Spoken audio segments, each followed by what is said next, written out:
When I grew up, the world seemed to be a much smaller place. There were far fewer choices for us to make. My mother was quite a strict person. My father died when I was quite young, when I was 6, and she had to work a lot. So it was very hard for her, and I think that had an effect on her. There was no video games, hardly any electronic equipment in the house at all. Entertainment was pretty much what you made yourself. Television was only on for a few hours a day, and children's television only ran for an hour or so in the afternoon. But a lot of the time I'd be out playing with friends if the weather was good, because there was no way of communicating with us. So if, for example, say a mealtime was set for 5:30, you had to be home for that time.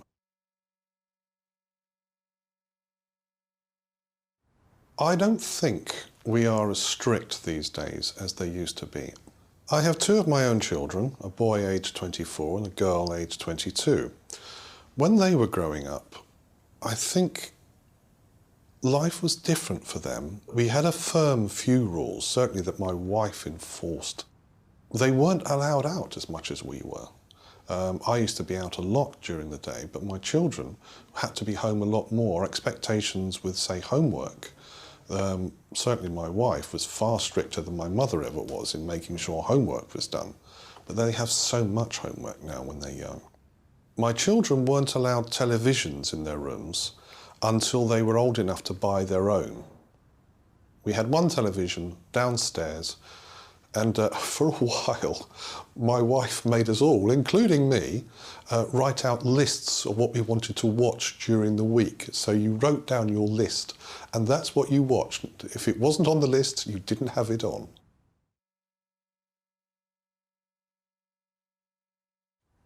I don't think children have it easy these days. I think the pressures on them are different to my generation and my mother's generation. I think this generation have a lot more choice than our generation did when I was growing up. Children are faced with many choices and many pressures that I didn't face when I was growing up. I think there is a problem that comes with choices because it's easy to make the wrong choices. When you only have one choice to make, it's very hard to get it wrong.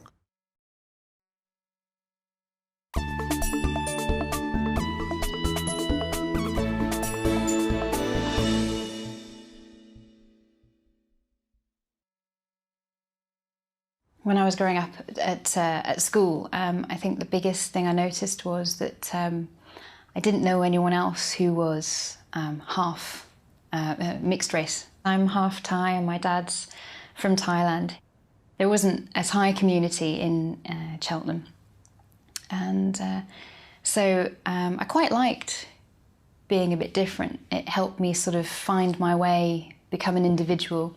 My mum's very strong and independent, and she came from a very busy city, and my dad is he's very zen, he's very calm, and he has some traditional ideas about bringing up girls and things, and he grew up in a rural area of Thailand.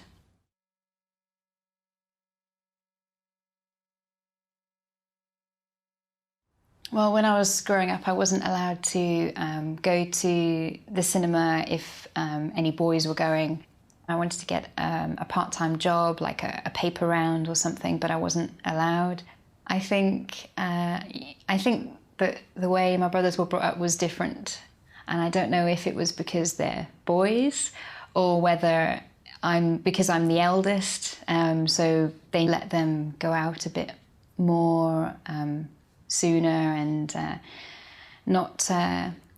they didn't worry about them as much, I think. And you know, Ben had a paper round a couple of years ago, and so yeah, I think they were much more lenient with them, which really used to frustrate me as well. But I've kind of come around to understanding why it was that way.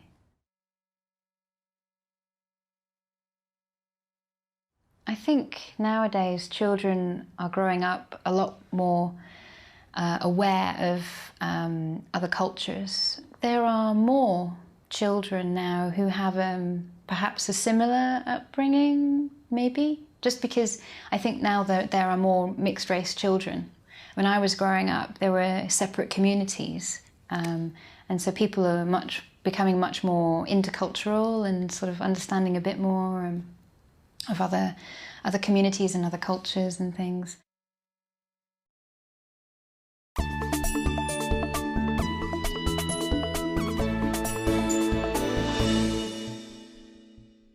My name's Marinda Wilson, and I'm British. I come from the UK. I'm in my early 50s. I've got 2 children. They're called Amy and May. My name's Amy. I'm 21 years old, and I'm at university at Music College studying opera.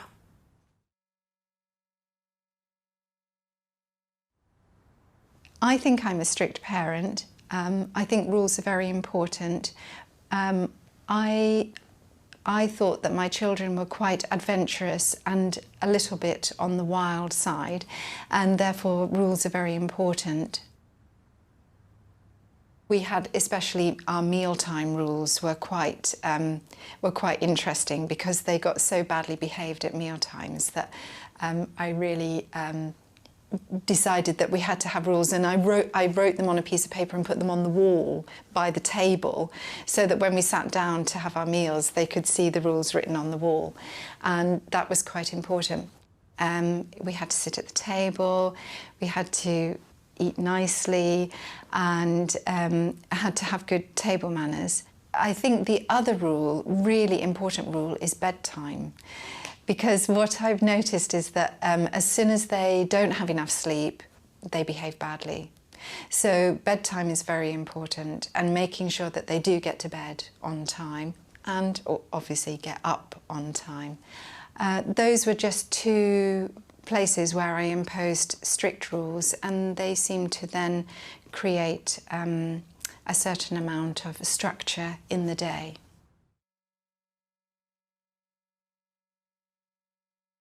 I'm not necessarily in control, but I know everything that they do. So I know when they go out, I know where they're going, I know what time they're coming back, I know what their homework is, I know when they've got particular things to do. And I know, for example, whose turn it is to clear the table. So it's just sort of making sure that they know, that I know, what they should be doing. And I think that really makes a lot of difference, and that's how I interpret being strict. I think my mum was quite a strict parent. She was certainly strict about food, no sort of crisps and junk food, and I totally appreciate that now. She had a lot of rules about manners at the dinner table. Using your knife and fork properly, and we had to say, "Please may I get down now," when we'd finished dinner. I remember her getting us to help with a lot of household chores and gardening, and not being one of those mums who just does everything for us. I remember rules about bedtime were to go when she said to go. We had to do reading before bed. Either we would read to Mum, or sometimes she would read to us, depending on how sleepy we were. So she was strict, but I think in all the right ways, and she made us respect her. When I was younger, I used to disagree with her sometimes, mainly to do with social events and sort of hanging out with friends, or what I was going to do after school, because Mum would try and encourage me to not overdo things so that I wouldn't get tired, and also to do schoolwork and do practice for my hobbies, for example, singing practice or piano practice. And there were times when I didn't agree with what she'd said and I rebelled. She let us make our own decisions, but would always say what she thought about them. So, for example, she'd say, "Well, you can go to the disco if you want to, but I think you might be tired the next day, or you might not enjoy it as much as you think. But if you want to, you can do what you want. So at times I did go against what she said, and sometimes those things were okay, and sometimes they didn't go as well as I wanted. And now I realise that Mum is normally 99.9% she's right.